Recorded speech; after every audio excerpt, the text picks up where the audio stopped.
1 స్పూనుడు సాంబార్ కారం అండి. సాంబార్ కారం వేసుకుంటే చాలా బాగుంటుందండి పప్పు అనేది.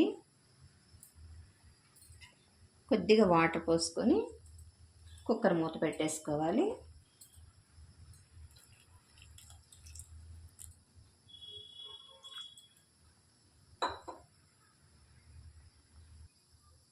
నుంచి 4 దాకా విజిల్స్ రానివ్వాలి.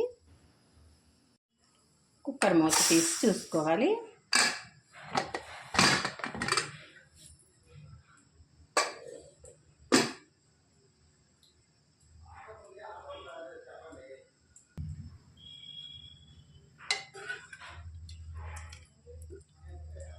బాగా ఉడికిపోయిందండి. ఒకసారి గరిటెతో ఇట్లా మెదిపేసుకోవాలి.